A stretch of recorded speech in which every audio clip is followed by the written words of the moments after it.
Amen. Je vais vous dire des choses qui vont certainement vous choquer, mais qui vont vous aider. Amen. Donc, ce que je voudrais vous faire comprendre, est-ce que l'immortalité est biblique? Est-ce que réellement la Bible dit que nous sommes immortels? Est-ce que la Bible soutient le fait que notre corps peut résister, bien peut vaincre la mort? Et est-ce que la mort est une chose normale? C'est-à-dire que quand on est né d'une femme, on est un être humain, qu'on possède ce corps que moi je possède, c'est-à-dire que nous sommes condamnés à mourir. Je suis condamné à mourir. Mais est-ce que c'est le point de vue de la Bible? Est-ce que c'est le point de vue de Dieu? D'abord, nous allons chercher à comprendre d'où est-ce que la mort est venue. Comment est-ce que la mort est rentrée dans la vie de l'homme? Comment est-ce que la mort est rentrée dans notre existence? Donc d'abord, nous allons prendre la Bible dans le livre de Genèse, le chapitre 2. Nous allons lire le verset 7. L'Éternel Dieu forma l'homme de la poussière de la terre. Il souffla dans ses narines un souffle de vie et l'homme devint un être vivant. Nous allons aller au verset 16 et le verset 17.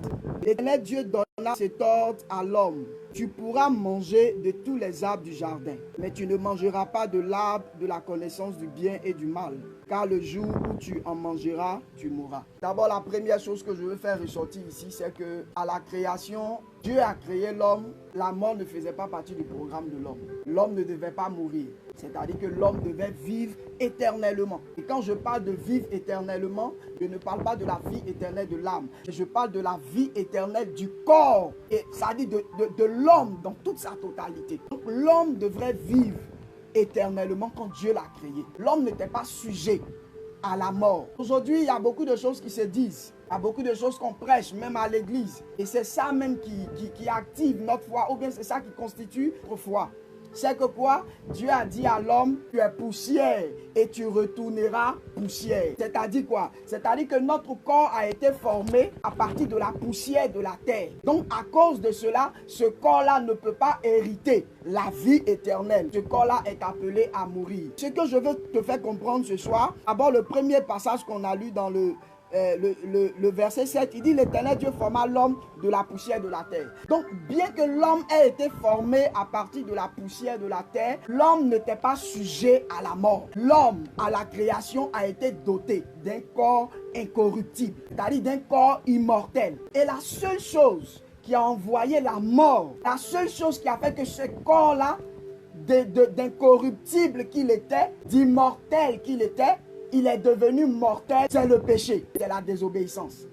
Alléluia. Et c'est ce que la Bible nous révèle au verset 16 et le verset 17. L'Éternel Dieu donna cet ordre à l'homme, tu pourras manger de tous les fruits du jardin, mais tu ne mangeras pas de l'arbre de la connaissance du bien et du mal. À le jour où tu en mangeras, tu mourras. Quand Dieu dit à l'homme, le jour où tu mangeras le fruit de l'arbre, tu mourras, ça veut dire qu'auparavant, ça veut dire qu'avant que l'homme ne mange le fruit de l'arbre, l'homme ne devait pas mourir. La mort ne faisait pas partie de son programme. L'homme a été sujet à la mort à partir du moment où il a désobéi à la règle établie par Dieu dans le jardin d'Éden. Et ce n'est pas après la désobéissance que Dieu a pris, comment on appelle ça, la poussière pour pouvoir faire le corps de l'homme. Non, ce n'est pas après la désobéissance. Avant que l'homme ne désobéisse, l'homme était fait de poussière. Cependant, malgré qu'il était fait de poussière, il n'était pas sujet à la mort. Ce que je veux qu'on retienne aujourd'hui, ce que je veux que le chrétien que tu es, ce que je veux que l'homme que tu es, l'homme que je suis, a été créé immortel. C'est-à-dire le corps de l'homme a été créé immortel. Vous comprenez? Donc aujourd'hui, cette phrase-là qui dit que nous sommes poussière et nous devons forcément retourner à la poussière, je dis que je ne suis pas d'accord parce que la Bible est claire là-dessus. C'est le péché, c'est à partir du péché que l'homme a été sujet à la mort. Alléluia. Et aujourd'hui, ça c'est la conception générale que tout le monde a, que le monde a en général. C'est-à-dire que nous sommes nés un jour, nous devons mourir un jour. Alléluia. Et ce que je veux faire comprendre à quelqu'un ce soir, c'est que la mort n'est pas une obligation pour l'homme.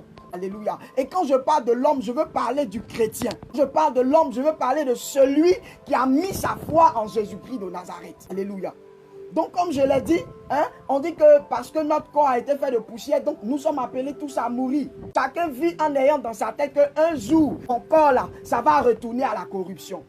Alléluia. Et bien aimé, ce que je veux te faire comprendre, c'est que cette pensée-là est venue après la chute de l'homme. C'est le diable qui nous a insufflé cela, après nous avoir trompés. Alléluia. Après que nous soyons tombés sous le coup d'une malédiction. C'est-à-dire que le péché nous a conduits dans la malédiction qui a abouti à la mort. Alléluia. Gloire à Jésus. La Bible même nous donne des exemples de personnes qui ont hérité du corps d'Adam, c'est-à-dire que le corps que toi et moi nous avons. Ces personnes-là avaient ce même corps, mais ces personnes-là n'ont pas connu la mort. Alléluia.